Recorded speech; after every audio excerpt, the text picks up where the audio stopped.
আগামী কয়েক মাস তো বটেই পশ্চিমবঙ্গের জন্য গুরুত্বপূর্ণ, কিন্তু তার থেকেও আগামী কয়েকদিনে পশ্চিমবঙ্গে বড় কিছু ঘটতে চলেছে। রাজনৈতিক নেতাদের মুভমেন্ট একের পর এক সিদ্ধান্ত সেই ইঙ্গিতই জানান দিচ্ছে। আপনারা নিশ্চিতভাবে জানেন বা এই মুহূর্তে যখন খবর শুনছেন, হতেই পারে যে নবনিযুক্ত রাজ্যপাল তিনি শপথ গ্রহণ করে ফেলেছেন বা করছেন। গতকাল রাত্রিরে তিনি সস্ত্রীক ঢুকে গিয়েছেন।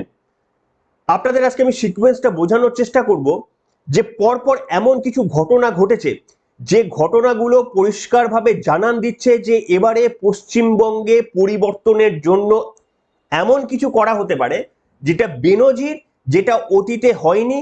এবং এই যে বিজেপি এখনো পর্যন্ত তাদের বিরুদ্ধে, কেন্দ্রীয় বিজেপির বিরুদ্ধে যে সেটিং এর তত্ত্বটা লেগেছিল, সেটি অন্তত চুরমার হয়ে গিয়েছে। এবং চুরমার হওয়ার ফলে আগামী কয়েকদিনের মধ্যেই তার একটা বড় কিছু আভাস আপনারা দেখতে চলেছেন। আমি জানাবো কি সেই ঘটনা ঘটতে পারে।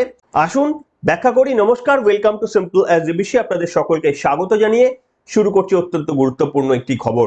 আমি আপনাদের পরপর কয়েকটা ঘটনা বলছি, আপনারা একটু মনে করে দেখুন। ভোটমুখী পশ্চিমবঙ্গে রাজ্যপাল সিবি আনন্দ বোসকে হঠাৎ করে রেজিগনেশন দিতে বাধ্য করালো কেন্দ্রীয় বিজেপি। যতই তিনি বলুক না শরীরের দোহাই দিয়ে, গতকাল তিনি খোলা চিঠি লিখে পশ্চিমবঙ্গবাসীর উদ্দেশ্যে তিনি বিদায় নিলেন। এমন একজন রাজ্যপালকে সিলেক্ট করা হলো যার এর আগে তিনটি রাজ্যে রাজ্যপাল হিসাবে দক্ষ পরিচালনা করার অধিকার রয়েছে। এবং মানে নাগাল্যান্ড, মেঘালয়, তামিলনাড়ুর মতো রাজ্যে এর আগে তিনি রাজ্যপাল ছিলেন। তিনি 1976-এর আইএস ক্যাডার, বিহারে তার জন্ম 1950 নাগাদ। এবং তিনি অজিত ডোভালের ডেপুটি ছিলেন, আইবিতে দীর্ঘদিন কাজ করেছেন। এইরকম একজন প্রোফাইলের নেতা, সমস্ত রাজ্যের মধ্যে সব থেকে বড় বিতর্কিত একজন নেতা। কেন বিতর্কিত আমি আপনাদের সামনে বলছি, একটা তার স্টেটমেন্ট আমি আপনাদের সামনে বললেই বুঝতে পারবেন যে কেন তিনি এতটা বিতর্কিত। দেখতে পাচ্ছেন, এটা 2024-এর 23শে সেপ্টেম্বর তিনি একটা স্টেটমেন্ট লিখেছিলেন যে secularism and European concept not needed in India. তামিলনাড়ুর গভর্নমেন্ট RN রবি এটা ডিবেটে বলেছিলেন যে নিরপেক্ষতা এটা হচ্ছে ইউরোপিয়ান কনসেপ্ট, এটা ভারতবর্ষের মতো দেশের প্রয়োজন নেই। অর্থাৎ আপনারা এটাকে হিন্দু রাষ্ট্রের প্রতি সমর্থন হিসেবেও ব্যাখ্যা করতে পারেন। এই রকম একজন লোক পশ্চিমবঙ্গের গোটা ভারতের মধ্যে সব থেকে বেশি তোষণকারী যিনি মুখ্যমন্ত্রী রয়েছেন তার রাজ্যে আসছেন। কনফ্লিক্টটা একবার বুঝে দেখুন। এটা গেল প্রথম এবং দ্বিতীয়। এর পরেরটা আপনারা আসুন, সব থেকে গুরুত্বপূর্ণ। গতকাল আপনারা জানেন স্পিকারের বিরুদ্ধে ইমপিচমেন্ট প্রস্তাব এনেছিল কংগ্রেস এবং আরো কিছু কংগ্রেস সমর্থিত ইন্ডি জোটের দলগুলি। প্রথমে তৃণমূল কংগ্রেস এটাকে সমর্থন করেনি, কিন্তু গোটা রাজ্যে বিভিন্ন অবস্থানের পর তৃণমূল কংগ্রেস সিদ্ধান্ত নেয় যে না, তারা সমর্থন করবে কংগ্রেসকে। অর্থাৎ এই ঘটনাটি, এবং গতকাল সেই ইমপিচমেন্ট প্রস্তাবটি খারিজ হয়ে যায় এবং স্পিকার তার পদেই বহাল থাকেন। এই ঘটনায় প্রমাণ করে দেয় যে তৃণমূল কংগ্রেস, মমতা বন্দ্যোপাধ্যায় বিজেপিকে যে খুশি করার চেষ্টা, যেটাকে অনেকে সেটিং বলেন, সেটিতে আর অন্তত পাত্তা দেয়নি বিজেপি। সেই কারণেই এরা প্রথমে বলেছিলেন যে না, আমরা এই ইমপিচমেন্ট প্রসেসে আমরা বিরোধিতা করব না, তারপরে সেই রাস্তা থেকে সরে এসে বিরোধিতা করলেন। এর থেকে শুভ লক্ষণ আর কিছু হতে পারে না। ঠিক এই জায়গায় যখন পশ্চিমবঙ্গে পরিবর্তন আসন্ন, যখন গতকাল একটা হাই লেভেলে বৈঠক হয়েছে বিজেপির কেন্দ্রীয় নেতৃত্বের সঙ্গে রাজ্য বিজেপি কমিটির, সেখানে জেপি নাড্ডার বাড়িতে হাই প্রোফাইল কেন্দ্রীয় নেতৃত্বরা যেমন ছিলেন বিরোধী দলনেতা শুভেন্দু অধিকারী এবং শ্রমিক ভট্টাচার্য, ছিলেন আরো রাজ্য বিজেপির নেতৃত্বরা। সেখানে প্রাথমিকভাবে কোন রণকৌশলে তৃণমূল কংগ্রেসকে হারানোর যাবে তার ব্লু প্রিন্টের শেষ অধ্যায়টা গতকাল রচিত হয়েছে এবং খুব শীঘ্রই পশ্চিমবঙ্গে ভোট অ্যানাউন্স হতে চলেছে। তার মধ্যেই প্রার্থী তালিকা চূড়ান্ত তারা করার জন্যই এই বৈঠক গতকাল হয়েছিল। এই রকম যখন একটা জায়গায় দাঁড়িয়ে পরপর ঘটনাগুলো আপনাদের সামনে বললাম, যখন কার্যত তৃণমূল কংগ্রেস বুঝতে পেরেছে যে এবারে এই এসআইআরে তাদের ভুয়ো ভোটারদের পকেটটা নষ্ট হয়ে যাওয়ার পর জেতাটা মানুষের ভোটেই জিততে হবে, এবং যখন তারা বুঝতে পারছেন যে তাবেদারি মানুষ ছাড়া আর তাদের পাশে কেউ নেই, তখন তারা আশঙ্কায় ভুগতে শুরু করেছেন।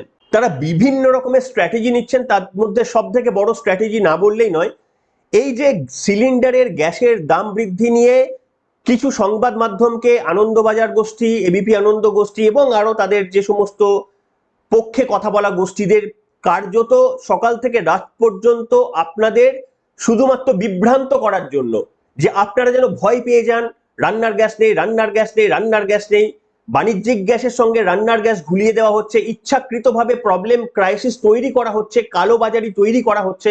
সেই সমস্ত না করে সমস্ত রাজনৈতিক খবরগুলো ছেড়ে দিয়ে ঘন্টাখানেক ধরে পুরো ওই ভিডিওগুলো আপনাদের সামনে তুলে ধরা হচ্ছে, যে কোথায় পরোটা ভাজতে পারছে না, কোথায় ডাল তরকা দিয়ে রুটি খাওয়া যাচ্ছে না।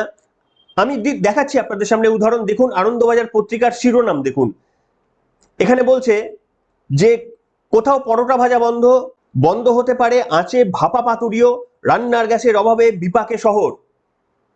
ভাপা পাতুরি খেতে পারছে না, এটা নাকি গোটা পশ্চিমবঙ্গের সব থেকে বড় প্রবলেম এখন। অনিশ্চিত পান্তুয়া ল্যাংচার ভবিষ্যৎ, গ্যাস নিয়ে আতঙ্কের মাঝে কপালে ভাঁজ মিষ্টির দোকানে।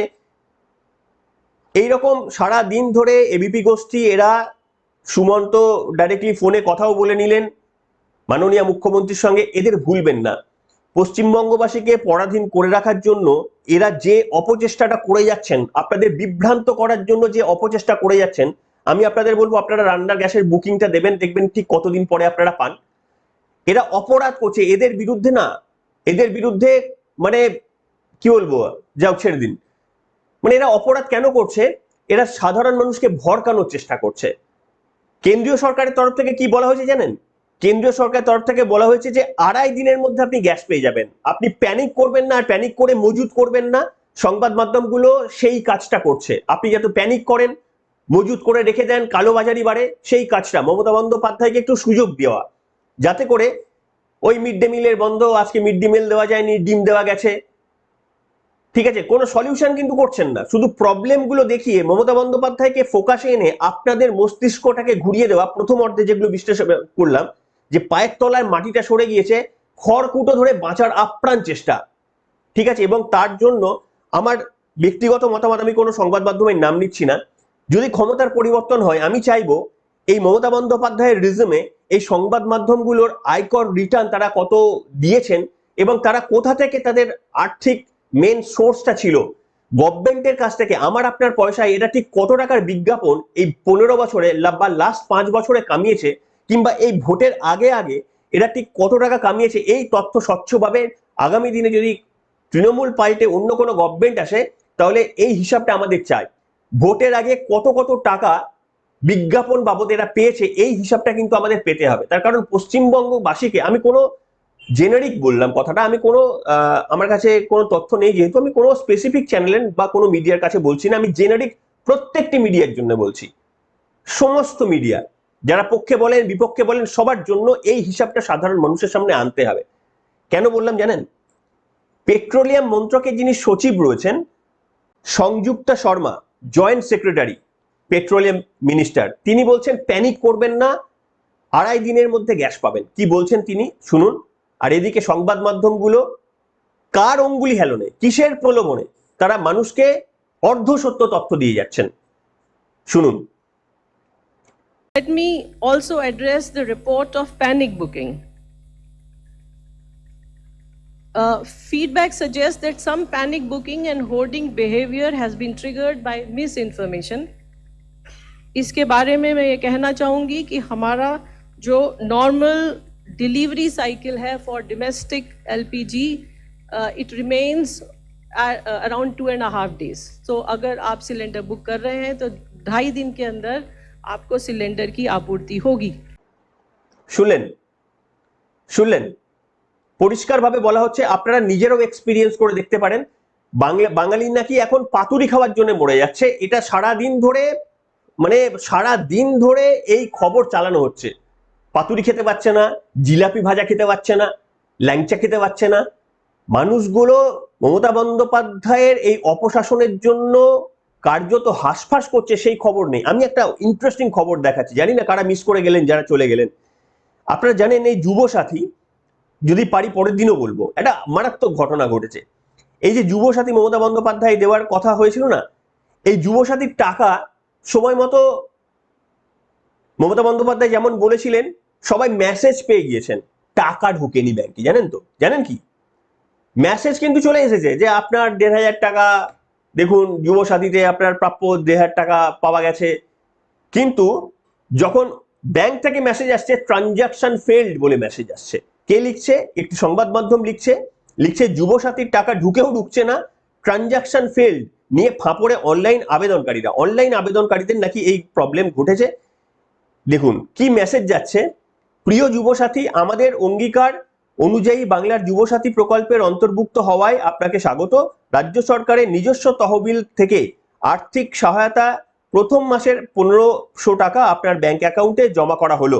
আপনি ভালো থাকুন, সুস্থ থাকুন, শুভেচ্ছা, মমতা বন্দ্যোপাধ্যায় ব্যানার্জি, মুখ্যমন্ত্রী, পশ্চিমবঙ্গ সরকার। ঠিক আছে, আচ্ছা পরের মেসেজটা দেখুন, sorry, payment of ₹1,500 fail to your bank account নাম্বারটা কেটে দেওয়া হয়েছে, please contact to your concern office bank branch with updated bank details. অর্থাৎ আপনার এই টাকাটা ওটা ট্রানজাকশন ফেল হয়েছে, আপনি ব্যাংকে যোগাযোগ করুন। ব্যাংকে যখন যোগাযোগ করছেন কি হয়েছে জানেন, তখন তারা দেখছেন ধরুন এক একটা ব্যাংকে তো এক একটা অ্যাকাউন্টের ডিজিট থাকে, কোথাও 10 ডিজিটের, কোথাও 15 ডিজিটের ফর এক্সাম্পল। তো তিনি কেউ গিয়ে দেখছেন 10 ডিজিটের জায়গায় 12 ডিজিটের নাম্বার, কেউ দেখছেন 10 ডিজিটের জায়গায় 9 ডিজিটের নাম্বার, কেউ আবার দেখছেন যে তার ব্যাংক অ্যাকাউন্টের নাম্বারটা 0 দিয়ে শুরু, অথচ যে মেসেজটা এসেছে সেখানে কোনো 0 নেই। বুঝতে পেরেছেন? মানে এটা কি ইচ্ছাকৃতভাবে করা হলো? এটা কি সাধারণ মানুষকে আবারও ভাঁওতার কোনো চক্রান্ত? এই টাকা কি আবারও কোনো অন্য বেনিফিশিয়ারির হাতে চলে গেল? আমি কয়েকটা লেখা এখান থেকে আপনাদের পড়াই, আপনাদের বিশ্বাসযোগ্যতা আরো বেশি অর্জন করার জন্য আমি কয়েকটা লেখা পড়াই যেটা ছাপা হয়েছে। দেখুন, এপ্রিল থেকে টাকা দেওয়ার কথা থাকলেও মমতা বন্দ্যোপাধ্যায় গত শনিবার ধর্মতলা ধর্ণামঞ্চ থেকে ঘোষণা করেছিলেন যে যেদিন অর্থাৎ 7ই মার্চ থেকেই টাকা ঢুকবে যুবসাথী প্রকল্পে, অফলাইন হোক বা অনলাইন, সকল আবেদনকারী নির্ধারিত সময়ে 1,500 টাকা করে পেয়ে যাবেন। কিন্তু সেই ঘোষণার পর 4 দিন পর রাজ্যের ইতিউতি অভিযোগ, যুবসাথীর টাকা ঢোকার মেসেজ ঢুকলেও ব্যাংক অ্যাকাউন্টে টাকা ঢুকছে না, বরং মেসেজে কিছুক্ষণ পর তা ফেলড বলে জানানো হচ্ছে। বুঝতে পারছেন? রাজ্যের তরফ থেকে সরকারি প্রকল্পের টাকা ইতিউতি নাকি ফেলড দেখাচ্ছে। এটা হওয়া উচিত? এরা নাকি আবার সারাদিন ধরে প্রচার করে বেড়াচ্ছে গ্যাস নেই, এ নেই, ও নেই, নিজের কাজ যেখানে কাজ করবে সেখানেই কারচুপি, সেখানেই গন্ডগোল, সেখানেই ফেলিওর। আচ্ছা আরো কিছুটা লাইন পড়ে শোনাচ্ছি আপনাদের। মূলত ওয়ার্ড নাম্বার 99, 100, 101 থেকে একাধিক অনলাইন আবেদনকারী এই অভিযোগ করেছেন। তাদের দাবি, যেদিন যুবসাথীর টাকা ঢোকার কথা সেদিন মেসেজ ঢুকেছে, কিন্তু একদিন পরেই, মানে যেদিন ঢোকার কথা মমতা বন্দ্যোপাধ্যায় যেদিন বলেছেন সেদিন মেসেজটা ঢুকে গেছে, কিন্তু একদিন পরেই রাজ্যের অর্থ দপ্তর থেকে মেসেজ পাঠিয়ে বলা হচ্ছে ট্রানজাকশন ফেলড। সমস্যা সমাধানের জন্য যোগাযোগ করতে হবে ব্যাংক বা নিকটবর্তী সরকারি দপ্তরে। কিন্তু এখানেই যে সমস্যার কোনো সমাধান হচ্ছে না তা নয়, সরকারি অফিস থেকেও শুনতে হচ্ছে কিছু করা যাবে না। এদিকে যুবসাথী পোর্টালে স্ট্যাটাস চেক করলে কিছু দেখা যাচ্ছে না, হেল্পলাইন ফোন নাম্বারে ফোন করলেও সুইচ অফ বলছে। একটা সরকার প্রকল্প ঘোষণা করেছে, পোর্টালে গিয়ে হেল্পলাইন নাম্বার চালু করেছে, সেটাকে সুইচ অফ করে রেখে দিয়েছে। এর থেকে জালি আর কি হতে পারে আপনারা বলুন? আর এর পরেও মানুষ বিশ্বাস করছে, 100 বার ঠকলেও 1000 বার ঠকার জন্য নিজেরা প্রিপারেশন নিচ্ছে। এখানে আরো কিছুটা আমি আপনাদের সামনে পড়ছি, আপনারা দেখুন। শুধু টাকা না ঢোকাই মূল সমস্যা নয়, আবেদনকারীদের চিন্তা বেড়েছে ভুল ব্যাংক অ্যাকাউন্টের বিষয় নিয়েও। অনেক ক্ষেত্রে দেখা যাচ্ছে অনলাইনে যারা আবেদন করেছেন তাদের ব্যাংক অ্যাকাউন্টে 14টি নাম্বার থাকলেও যুবসাথীর যে মেসেজ ঢুকছে তাতে 13টি নাম্বার। সোশ্যাল মিডিয়াতেও এই নিয়ে ব্যাপক চর্চা। আর কিছু বলার নেই, জানেন তো, মানে বলবেন কাকে? যারা প্রতারণা হবেন বলেই ঠিক করে নিয়েছেন তাদের প্রতারণা থেকে কেউ আটকাতে পারবেন? আপনি ভাবুন, একটা সরকার এতটা দায়িত্বজ্ঞানহীন সম্পন্ন হতে পারে? আপনাদের কমিটমেন্ট একবার বলছে এপ্রিলে দেবো, তারপরে ভাবছে না এপ্রিলে দিলে তো ভোট চলে আসবে বাবা, ভোটের অ্যানাউন্স হয়ে যাবে। তার থেকে আগে দিয়ে দিই, আগে দিয়ে দেবো, টাকা কোথা থেকে আসবে তার কোনো সংস্থান নেই। দিতে গিয়ে দেখুন হাফ টাকা দিতে পারলো না, তার মধ্যে জানি না অন্য কারো কার ব্যাংক অ্যাকাউন্টে টাকা ঢুকে গেছে কেউ বলতে পারবে না, যে হেল্পলাইন নাম্বারটি সেটিও কেউ ফোন ধরছে না, কোনো ক্লারিফিকেশন দিচ্ছে না। তবে আমি বিশ্বাস করি এটা ঠিক হয়ে যাবে, এটা ডেফিনেটলি এটা ঠিক করতেই হবে। তার কারণ জানি না হবে কিনা, বিশ্বাস রাখি, ভোটের ব্যাপার তো হয়তো দেখবেন এটা ঠিক হতে পারে।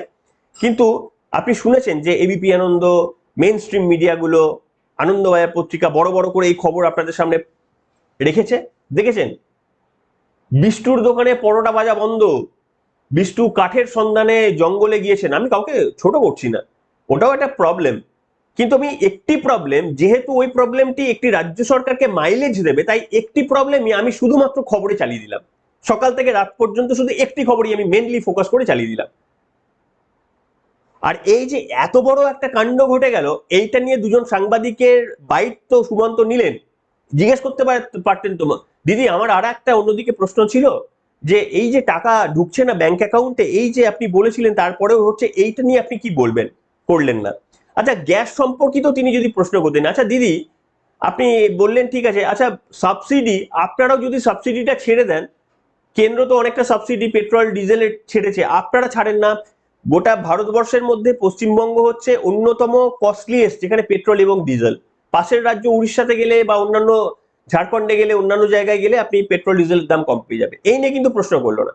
মিডিয়াকে ভুলবেন না, এরা যে আপনাকে আমাকে পরাধীন করে রাখার জন্য, আমার আপনার ভবিষ্যৎকে একেবারে অন্তর্জলি যাত্রায় পাঠানোর জন্য নিজেদের কর্তব্য না করে, কিছু ওই জানি না কিসের বিনিময়ে, সেটা আমি বলতে চাই না, আমার কাছে তথ্য নেই বলে আমি বলবো না, কিন্তু আপনারা আমরা ভালোভাবে বুঝতে পারি।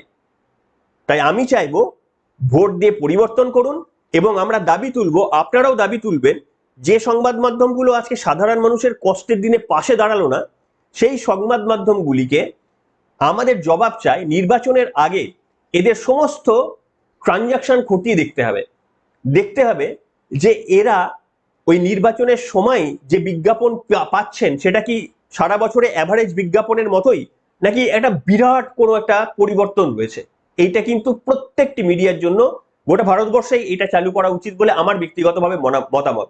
তার কারণ আপনি বিজ্ঞাপনের লোভে যদি খবরকে প্রায়োরিটাইজ করে দেন এবং আসল খবরকে চাপা দিয়ে যে দল জিততে চাই তার কাছ থেকে বিজ্ঞাপন নিয়ে যদি তার মনোমতো খবর আপনি করতে থাকেন, তাহলে আপনি গণতন্ত্রের চতুর্থ স্তম্ভ আর বলবেন না। আপনি করতে পারেন, আপনি যা ইচ্ছা করুন টাকা নিয়ে, দয়া করে নিজেদের আর গণতন্ত্রের চতুর্থ স্তম্ভ বলে ডাকবেন না বুক ফুলিয়ে, মানে রাত 8টার সময় বসে। এই নাটকটি বন্ধ করুন। আপনারা একটু সওয়াল করুন, একটু জোরদারে বলুন, একটু লিখুন, একটু শেয়ার করুন। সমাজ একা পরিবর্তন করা যায় না, লড়াই একা করা যায় না। আপনারা যদি সমর্থন না করেন, আপনারা যদি এগিয়ে না আসেন, কারোর ক্ষমতা নেই এদের এই জগদ্দল পাথর ঠেলে সরাবে। তার কারণ টাকায় সব ভুলে যায়, একমাত্র জনসমর্থন না এদের চেঞ্জ করতে পারে। তাই সমর্থনটা প্রয়োজন আপনাদের। এখনকার মতো এখানে।